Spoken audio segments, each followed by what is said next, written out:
Երկեհոնահար, Դաշնակահար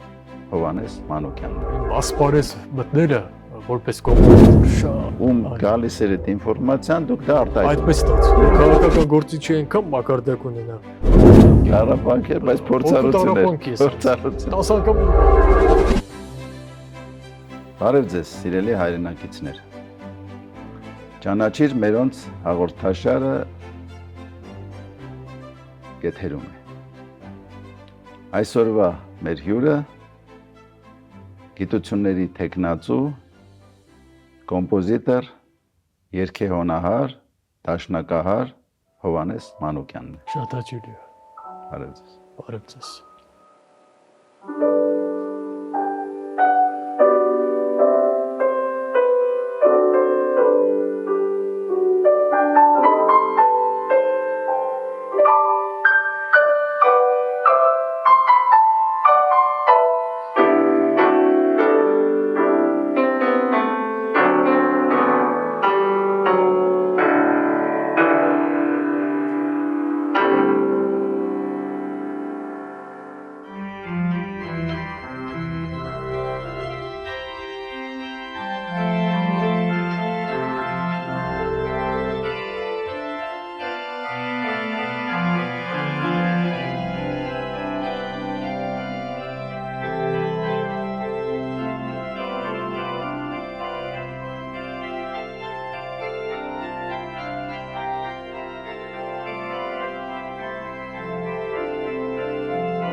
Այդ միանգամից հարցը սողեմ,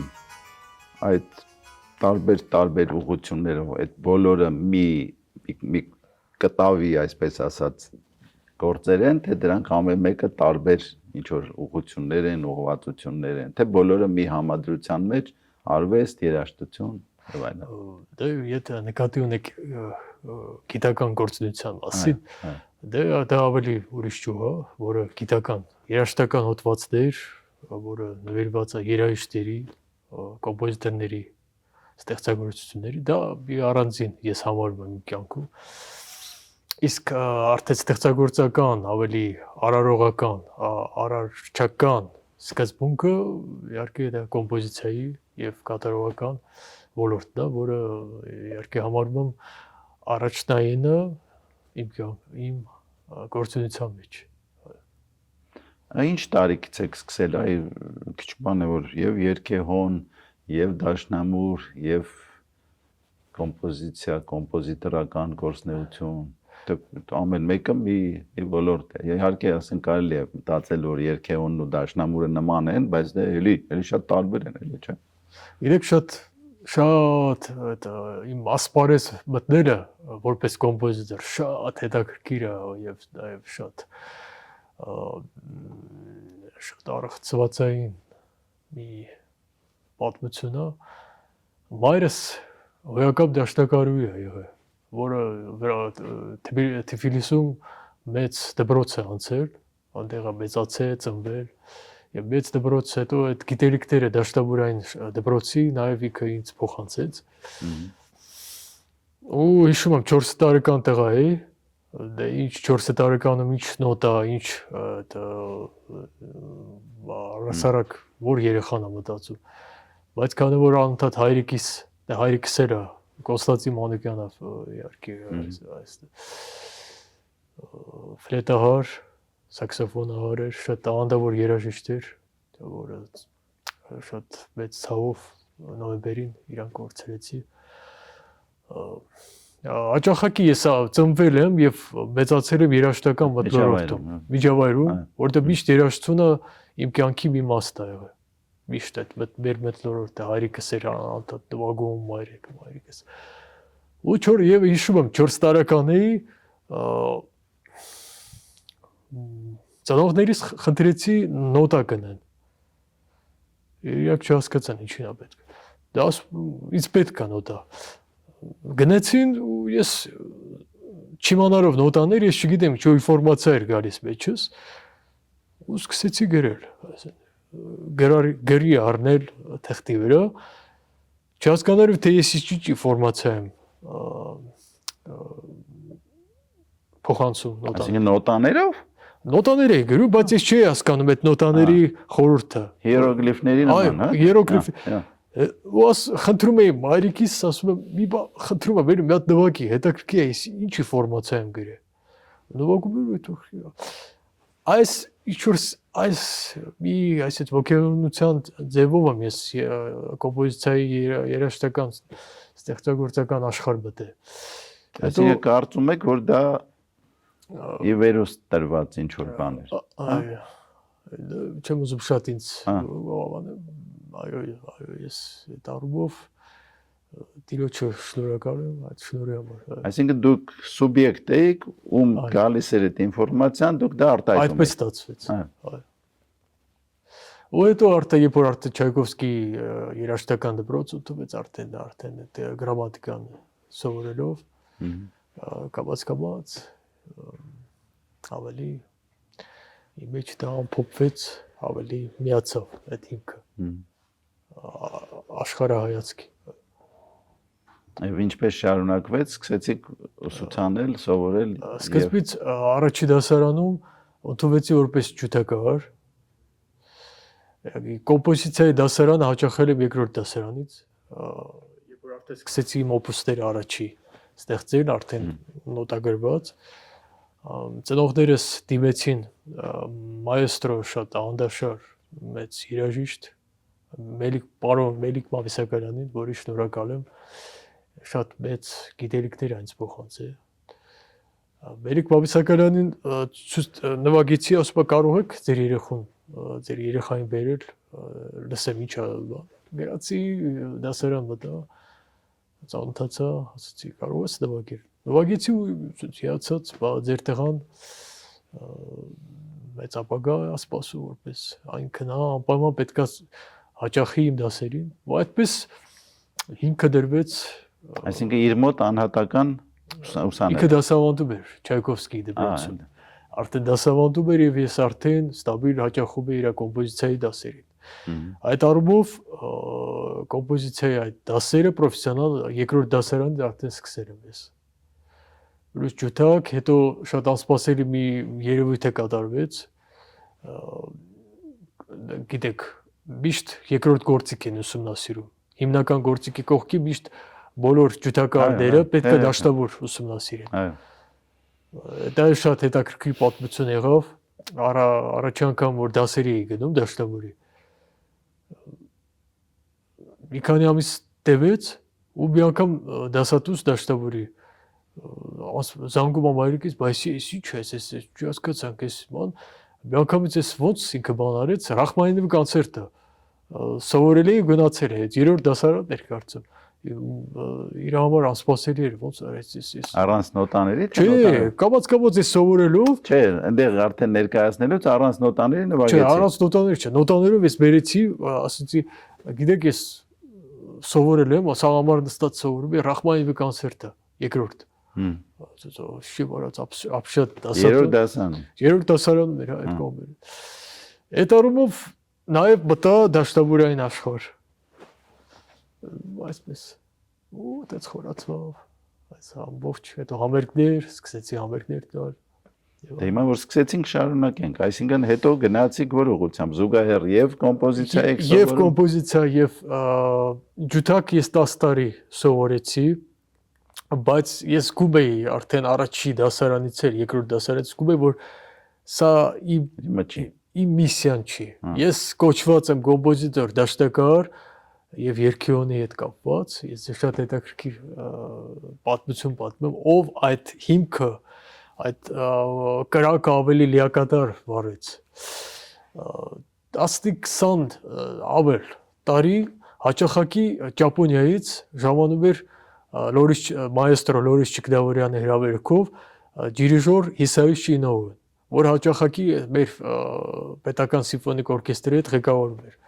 Ու այդ ծանոթությունը երբ որ կատարվեց, այդ որ թվերին, երբ որ դա Լորիս 30 տարի, նույնիսկ ավելի վաղ։ Ես այդ ժամանակ 9-10 տարեկան էի։ Տարիներ այդ շփումը կատարվեց, իք հաճախակի էր գալիս, հիացած, միշտ ցույց էի տալիս։ Հիշում եմ, երբ որ արդեն ավարտում էի դպրոցը, 10-ամյակը, նորից եկավ Գուստավ Մալերի սիմֆոնիան էր ղեկավարում, մեր սիմֆոնիկ օրկեստրի 5-րդ։ Փորձից հետո ասում է ժամանակ ունես գնանք կաֆեում նստենք, սուրճ, ասում եմ իհարկե։ Խոսում էինք ոնց են գործերը, ասում եմ ավարտում եմ, գիտեք, որպես քանի որ ես շատ եմ հարգում որպես երաժիշտ, շատ մեծ երաժիշտ եք, ուզում եմ բացվեմ մի հատ գաղտնիք։ Այս վերջերս երկիոն գործիքը շատ է ինձ հրապուրում, գերում։ Գերել է։ Ասეთ մատով ցույց տվեց։ Այն տեսնում ես այդ կոնսերվատորիան, շտապ այդ կոնսերվատորիան գնա։ Ձեր կոնսերվատորիան դիմում գրի։ Ես ավարտական քննությունները երբ որ արդեն ամեն ինչ անցավ, ընդունվեցի կոնսերվատորիա, միանգամից այդ process-ով սկսեց զբաղվել։ Մտա այդ ամբիոն, ասեցի ուզում եմ զուգահեռ կոմպոզիցիայի հետ, ես որպես կոմպոզիտոր ընդունվեցի Երևանի պետական կոնսերվատորիա։ Զուգահեռ նաև ցանկանում եմ երկիոնի բաժին։ Արտուր Ադամյանի հետ հանդիպեցի, ասում եմ պրոբլեմ չի, դու կարող ես հաջողել։ Այսպես նաև եղավ իմ մուտքը երկիոնային մեծ գլոբալ աշխարհը, որովհետև երկիոնային երաժշտությունը դա մի առանձին աշխարհը երաժշտական դիեզերք է։ Պետությունը պետության մեջ։ Այո։ Թագավորը թագավորների մեջ։ Այո։ Իսկ ժամանակը բավականացնում էր, չէր խանգարում մեկը մյուսին հետ ուսանելու տարիներին, փաստորեն կոմպոզիցիոն մի ուղղություն։ Այո, բացարձակ այդ այնց բալանսավորված այդ process-ը գնում էր։ Բացարձակ այդ խնդրեմը չունեց։ Այսինքն այդ կոնսերվատորիայի ուսանելու տարիներին զուգահեռ առանց թերանալու, առանց մեկը մյուսին խանգարելու եւ նա միաժամանակ պլյուս դաշտավորներ էին այնտեղ քննություն հանձնեցի։ Կարելի անվանել որպես կոմպոզիտոր, երկիոնար դաշտակար ավարտեցի կոնսերվատորիա։ Հետո ինչ եղավ։ Հետո ավելի գլոբալ մտքեր առաջացավ։ Ցանկություն նաև ասեցի, քանի որ ես խորացել եմ այս մասշտաբի երաժշտության մեջ, հատկապես երկիոնային դաշտավոր, ամպլիտուդան մեծ է, հիշեցի իմ մանկության ցանկությունները նաև, խորանալ սիմֆոնիկ դիրիժորության մեջ։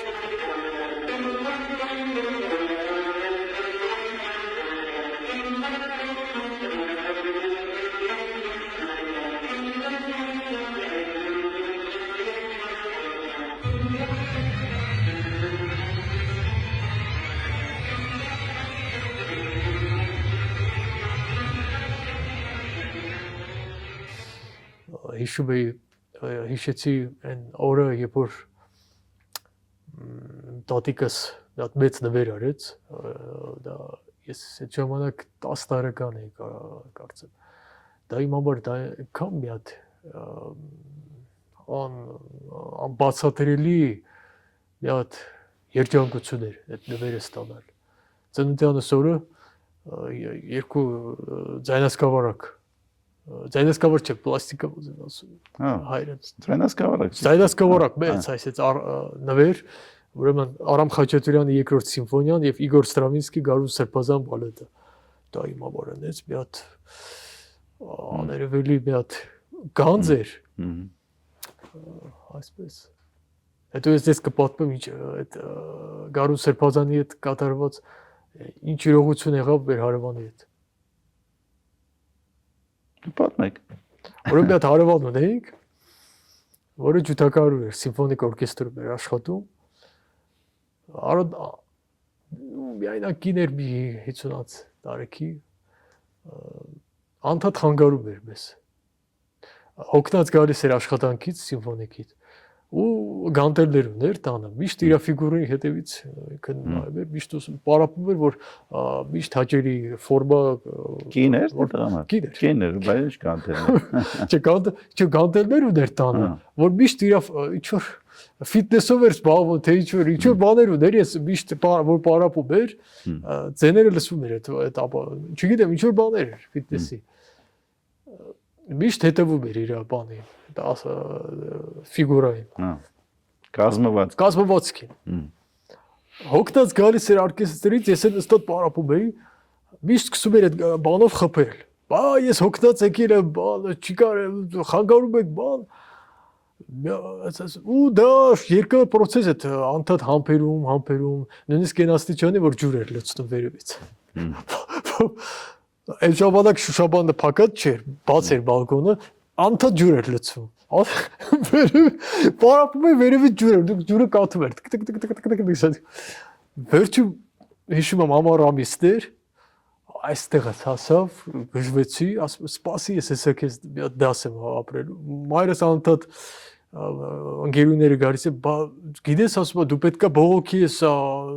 ինչ է այս ինքը իրավունք չունի չի ասում մայրս ասում դա միայն կինը ոչի մի ձևի համբերենք տեսնենք ինչին ասա այս ամեն ինչը վերելու ես էր մեկ-մեկ բռնկվում էի ասում ինչքան կարելի է բա ասում ոչից ես դակարակ աղոթում եմ Աստծուն որ մի բան լինի որ ինքը հանգիստ խաղաղ ձևով վաճառում գնա ուտեց եղավ մայրս խաղաղ ձևով աղոթում էր Աստծուն ու ինքը մի հատ իր տարիքի մի հատ տղամարդ գտավ Ամերիկայից ու այդ տղամարդը տարավ Ամերիկա ուրեմն ինչ եղավ ամառ ամիս էր մի հատ հարևան ընկեր ունեի նկարիչ էր անդադ նկարում էր հաճախակի գալիս էր ասում էր ախպերս ասում ինչ ունես այսօր կասետ 10 ուզում եմ տակը նկարեմ տարբեր գործերի բախից սկսած միջև Քշիշտոֆ Պենդերեցկի տալիս էի ուրեմն հաճախակի ինչեր էի անում 12 տարեկան էի սիրում էի մեծ ամպլիտուդ լսեի երաժշտությունը մեծ բարձրացնեի ուժեղ լիներ հարևաններն էլ լսեի ուրեմն այս հարևանս որ ջուտակարը որ նորից սկսեց խփել ասեցի սպասի ես քիչ չեմ պատողները բացեցի ուրեմն այս պլաստիկան այս որ լսում էի միշտ մագնիտոֆոնի միջոցով էի ստանում ձայնը ուրեմն բերեցի պատողանի մոտ բացեցի ու դերեցի Իգոր Սրամեսկի Գարուն Սրբազան բալետը երկրորդ ակտը բալետի վերջի կոդայի այդ կողմերը որ ասած շատ էքսպրեսիվ ասած գիրանքներով Ուցե աղոթքները չօգնեցին այլեր երաժշտությունը գնա միացեցի ուրեմն սաղ ռայոնը մեր սաղ այդ մեր փողոցը Ստրավինսկի երաժշտությունն հանչում ու ինքն այնտեղ գոռում վերջացրու կարող է նաև իրան դա նաև դա իր մեջ ինչ-որ բան արեց, որ շուտ տունը վաճառում փախնի։ Բա հետո այդ նոր հարևանը որ եկավ արդեն խաղաղ մարդ էր։ Խաղաղ դակարակը ինձ խնդրում էր ասում էր այնց հաճուկ եմ ստանում որ դու պարապում ես էլի։ Նավագի էլի խնդրում եմ։ Ասում այ հարևանը ասեմ։ Աստուն լուծում կա միշտ։ Ամեն ինչից լուծում կա։ Պարզ է։ Իսկ շարունակությունը, էլի կա շարունակություն, զարգացում։ Դե ավարտեցիք։ Գործունեությանը։ Ավարտեցիք, փաստորեն։ Դու այդ տեխնոլոգիականը պաշտպանեցի։ Դա ինչ ուղղվածություն ունի։ Դա երաժշտության ուղղվածություն էր, թեման ֆլեյտան հայ կոմպոզիտորների ստեղծագործություններում նորից երաժշտության հետ կապված էր։ Հետո 2 տարի անց նաև աշխատում էի արվեստի բաժնում որպես գիտաշխատող, որը տևեց մոտավորապես մի 15-20 տարի հագին ժամանակը հատվածը։ Հիմա այդ աշխատանքը դուք համարում եք, որ էլի նպաստավոր էր ձեզ համար, թե նպաստավոր էր եթե վերցնենք կոմպոզիցիայի, երգեհոնի ու դաշնամուրի ուղղվածությունը, դա կորած տարիներ էին։ Չէ, գորա տարիներ չի, որովհետև շատ դա շատ հետաքրքիր շփումներ էր։ Հոդվածներ էի գրում, կոնֆերանսներին էի մասնակցում, շատ հետաքրքիր էր։ Իսկ ինչ էր դրա գործառույթը, դրա նշանակությունը ինչն էր։ Դա գիտական խոսքը, նոր խոսք ասել գիտության մեջ, տվյալ ոլորտում, որը դու ուսումնասիրում ես։ Այսինքն երաժշտության որոշակի ճյուղերի մեկնաբանություն, հա, ասենք ենթադրենք մի կատարող եկել է պիտի ելույթ ունենա կամ ինչ որ ժամանակ ելույթ է ունեցել, դրա մասին վերլուծություն, նկարագրություն, թե օրինակ կոմպոզիտորի տվյալ ստեղծագործությունը վերլուծության հետարկել, այո։ Որը ունի իր լսարանը լիքը մարդ դրանով հետաքրքրվում է։ Ցավոք սրտի Հայաստանում դրա համար եմ հարցնում։ Այդքան ցավոք սրտի պահանջ չունի։ Պահանջը մենակ հենց այդ պահանջը գիտնականների մեջ է, բայց ոչ ավել։ Հասարակությունը տեղակ չի։ Հասկացա։ Իսկ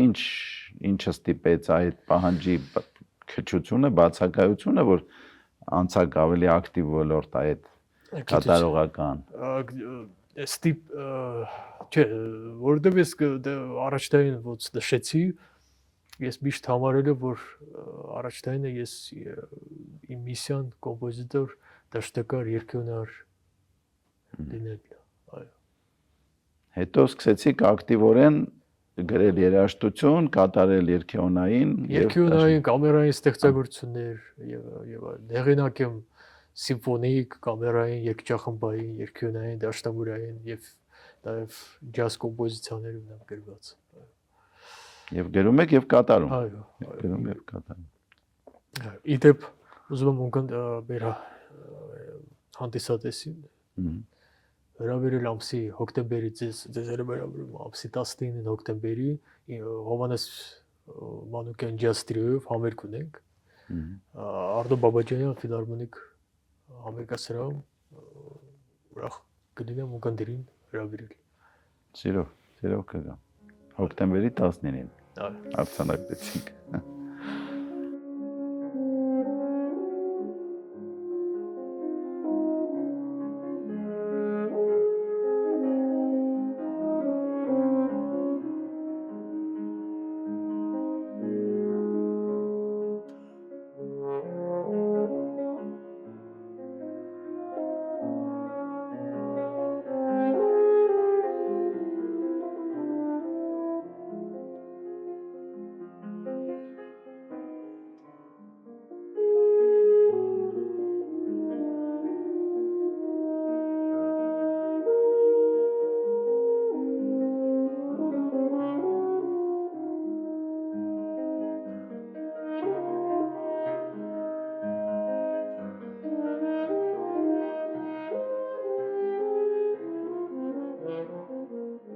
Հիմա քանի որ ինքներդ այդ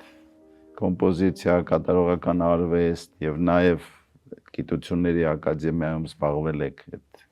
երաժշտության ուսումնասիրությամբ, վերլուծությամբ եւ այլն, մի խոսքով արվեստի մարդ եք։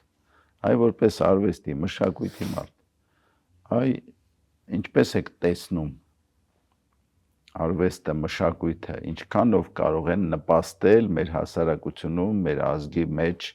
այդ բարոյահոգեբանական որոշակի արժեհամակարգի ձևավորման, դրա բարձրացման, որ մի տեսակ մարդը մեր ազգի ներկայացուցիչները շատերը ավելի շատ տրվել են նյութականին, ավելի շատ ինչ որ ընչաքաղց են դարձել, մի խոսքով կորցրել են իրենց դեմքը։ Այ ինչպես եք տեսնում, ինչով կարելի է դա բարձրացնել եւ ինչին դա կնպաստի այդ արված քայլերը։ Ես դառնում եմ, որ TV-ն շատ մեծ կարող է այդ առումով օգտակար դիտել հեռուստաընկերությունները, որպեսզի հաճախակի ես շատ կուզենայի, որ հաճախակի ավելի մեր բարձր արժեքները ազգի ավելի դա հաճախակի անդրադառնային, որպեսզի մեր հասարակությունը տեղակ լիներ, բայց ցավոք սրտի այն ինչ որ տեսնում եմ TV-ով մի քիչ չի ուրախացնում ինձ։ Դա չասենք։ Այո։ բոլոր, բայց հաճախ նաև ցածրարժեք ինչ որ գործեր են այո, հնչում։ այո, որը պատիվ չի բերում երասկիդ։ Այ ինչպես եք տեսնում, ինչ որ կա գործիքակազմ, Գործիքը- ոնց անել, որ այ բարձրացնել ճաշակը, ոնց անել մատուցել այդ մեր ինքնությանը մոտ երաժշտություն, ոնց անել ավելի բարձրարժեք երաժշտություն մատուցել, նույն Կոմիտաս, նույն Խաչատրյան, մեր դասական, մեր ազգայինը։ Ու հաճախակի, շատ հաճախակի կամ օրինակ առանձին կարելի է Հայաստանում շատ մշակութային մի հատ առանձին ալիք ստեղծվեր, որ ամբողջ օրը մեր բարձր արժեքներն են ռոպագանդվում։ Այդ շատ կարևոր է։ Ոնց օրինակ Ռուսաստանում կուլտուրա ալիք կա, այդպիսի մի համակարգ նաև Հայաստանում ստեղծվի, որ ամբողջ Չէ, բայց ռեսուրսները ասենք օգտագործել։ ալիքի ստեղծումը ձեր կարծիքով բավարար գործիք է, որ արդեն մարդիկ սկսեն լսել, թե առաջինը պետք է այդ ճաշակը ձևավորել, այդ պահանջարկը Ճաշակը ձևավորել։ դպրոցներից պետք է սկսվի։ Այդ համակարգը։ Իմ հարցը ինչն է։ Ունեք այդ տեսլականը, կա այդ տեսլականը, ոնց անել, ինչպես անել, որ բարձրացնել այդ ճաշակը, ինչպես անել, որ ստեղծել այդ պահանջարկը։ Եթե պահանջարկը լինի, ալիքի ստեղծումը, եթե նույնիսկ պետական մոտեցում էլ չլինի, գործարար մարդիկ իրենք կստեղծեն, որտեղ դրա պահանջարկը կա եւ դա կարող է որոշակի ուղղվածություն ունենալ։ Այ իմ հարցը հասկանալի է։ Պահանջարկը Ինչպես անել, ինչ անել։ կրթության հավաքարկից շատ բան է կախված։ Ստեղծել մի հատ օրինակ առարկա հայ արվեստի պատմություն, որ առաջի դասարանի երեխաները արդեն լուրջ այդ ուսումնասիրեն ու այդ պատմությունը ստանան։ Կա եկեղեցու պատմություն, չէ՞ դպրոցներ։ Նաև բացվի նոր մի ճյուղ հայ արվեստի պատմություն։ Կարծում եք կհետաքրքրվեն։ Գիտեք, դա արդեն դասավանդողների մոտեցումից է կախված։ Նայած դու քո ուսանողին ո՞նց ես ցանկություն ես առաջացնում, թե դա դասախոսի շատ կախված։ Չէ, բայց դա ամբողջական մի գործիքակազմ է, պետք է լինեն լավ մասնագետներ։ Լավ մասնագետներ, բայց մեկը չի, երկուսը չի, եթե բոլոր դպրոցներում մտցվի այդ առարկան, նշանակում է մի հատ հաշվեք ինչքան մասնագետ է, որոնք պետք է լինեն ոչ թե միջակ, այլ բարձրորակ մասնագետներ, ովքեր ոչ թե սվաղեն լղոզեն, այլ կարողանան արժանվույնս մատուցել։ Այդ մասնագետները թե Հայաստանում, թե Սփյուռքում մենք ունենք, Փառք Աստծո ունենք, բայց ուղղակի իրանք անտեսված են, չեն երևում մեր հասարակությամբ։ Բայց մենք հավատացեք ունենք մեկ բավարար քանակությամբ բարձրորակ մասնագետներ ունենք, ուղղակի իրանք անտեսված են, իրանք չեն երևում հասարակության մեջ։ Իրանք պետք է բացահայտել, բայց իրանք կան այդ համոզված եմ, ես գիտեմ, որ կան այդ ռեսուրսները։ Թե այստեղ, թե Սփյուռքում։ Իսկ Սփյուռքից նաև կարելի է կատարել բերել, որպեսզի նաև իրանք իրաց երկրում ապրեն ու իրանք գիտելիքները փոխանցեն ապագա սերունդին։ Բայց դա կհետաքրքրի, կառաջանա այդ ցանկությունը, դա էլ պետք է այդ մասնագետներին էլ ովքեր ում ձեռքում են այդ բանալիները, ովքեր դա պետք է նպաստեն, հա դպրոցում այդ կրթության դասավանդումը, դրա այդ համակարգի ձևավորումը առաջին հերթին իրանք դա պետք է գիտակցել, որ մեր ազգային բարձրորակ երաժշտության սերմանումը, դասավանդումը բերելու է ազգի մոտ բարձրաճաշակ անձի ձևավորման, մեր ազգային ինքնությանը մոտեցման, որը նաև հասարակությունում կձևավորի առողջ արժանի սերունդ, որը նաև կբերի եւ զարգացման, եւ գիտակցության, եւ պետք է նաև պետական համակարգում այդ բարձր իդեալներով մտածող քաղաքական գործիչներ, որը սիրում են եւ հասկանում են։ Դա մեզ պակասում է։ Դրա համար ենք բարձրաձայնում, որ դա պետք է, որը կնպաստի։ Որ քաղաքական գործիչը այնքան մակարդակ ունենա, որ հոգնած օրինակ պարլամենտից գա, միացնի Բեթհովեն լսի կամ օրինակ Արամ Խաչատրյանի երկրորդ երրորդ սիմֆոնիա։ Մեզ պակասում է այդ բարձր որակը։ Դե հիմա հավի ձվի պատմությունն է, ինչից սկսել։ Ինչից սկսել, ինչպես անել։ Կրթությունը առաջի դասարանից։ Չէ, ինձ թվում է առաջինը այդ անձինք ումից կախված է տվյալ հարցի լուծումը, առաջինը պետք է իրենք գիտակցեն, Այո, որ դա պետք է, համաձայն, դա պետք է, որից հետո այդ կոնցեպտը կմշակվի, դա կներդրվի, այդ մասնագետները կանցնեն իրենց գործին, այդ աշխատանքները կարվեն, բայց առաջինը այդ բարձր գիտակցումն է, որ այդ մշակույթի նկատմամբ տրամադրվածությունը, այդ բարձր արժեք արվեստի նկատմամբ սերը պետք է սերմանվի փոքր տարիքից, հենց դպրոցական տարիքից։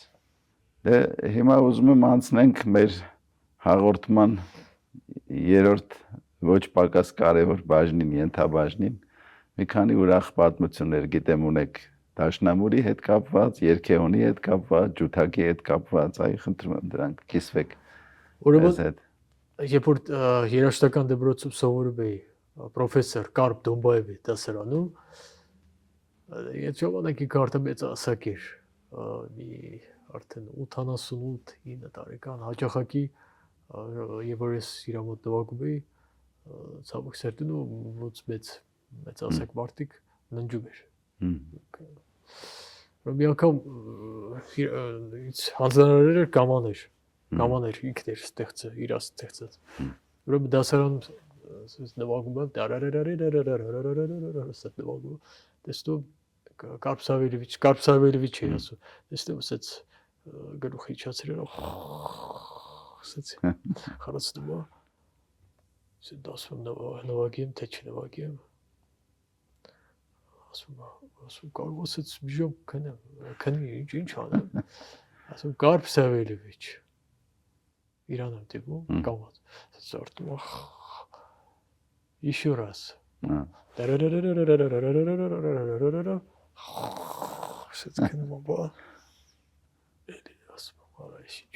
գնամ դասարանից դուրս գամ անհարմար մեծ մարդ է,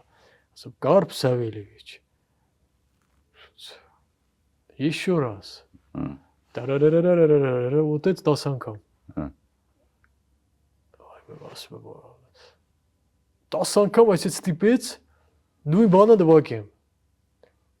Բայց կարճ էր թե երկար էր։ Երկար գամաներ էր։ 10 անգամ, ասեց 9-10 անգամ, ասեց Կարպ Սավելևիչ, դուք անընդհատ ննջում եք, բա։ Да, ասում, хорошо, ասում, օքեյ, շատ լավ, մյուս դասի կգաս։ Այդ շատ հետաքրքիր պատմություն էր։ Բայց Փաստորեն ինքը քնում էր իրոք։ Քնում էր, զարթում է դորից, ասում,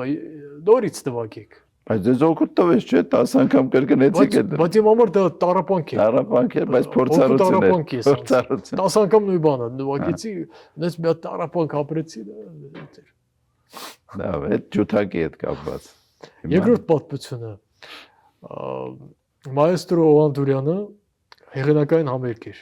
կազմակերպի ֆիլհարմոնիկ օրկեստրի հետ։ Ուրեմն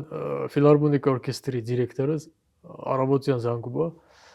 Հովանեսի հետ եմ խոսում, ասում այո, Հովանես ձեր համարը ձեր պրոֆեսոր Արտուր Ադամյանն է տվել, ասել է, որ դուք կարող եք այդ միայն այդ պարտիան նվագեք,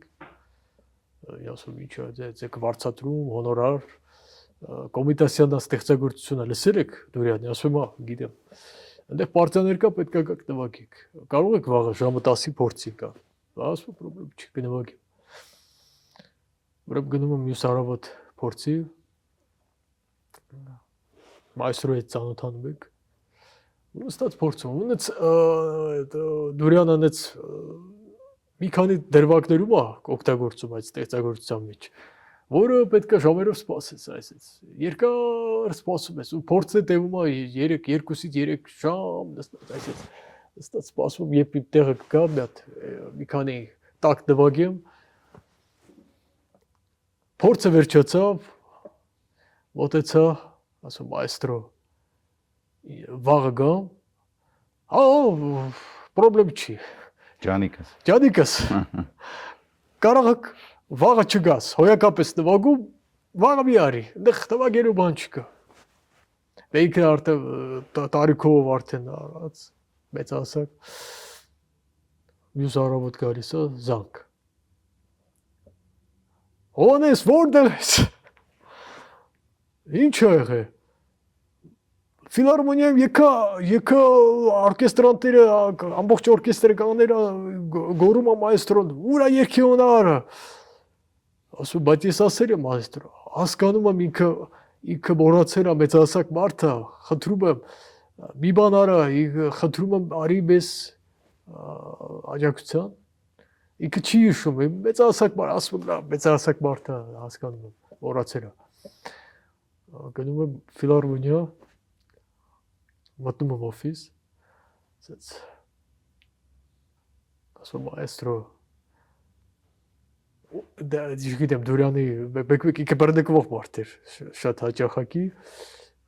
դա որպես բոլոր դիրիժորներն է շատ սիրում են այդ բռնկ։ Երիտասարդ որտեղ ես, ման։ Ասում եմ, դա մայստրո, ասում եմ, դուք ասել եք, ինձ մի ակաջերի խնդրում եմ բան ասում մայստրո, դա համերգ եմ նվագում։ Ուրեմն թերթող, կողքս թերթող էր, թավջտակար էր դու։ Հակարծակիս էս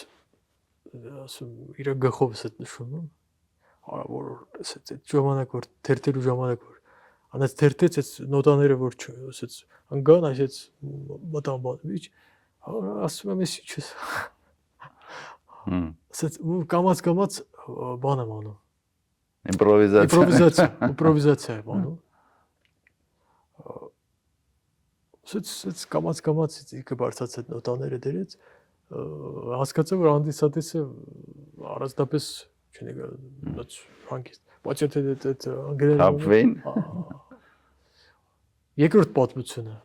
Չինաստանում համերգ ենք նվագում, ուրեմն մեր ջութակարը նվագում է մի հատ գործ, Ուչուր այնտեղ դե ջութակարների մոտ առասարակ ընդունված այդ ավարիաները կոչված։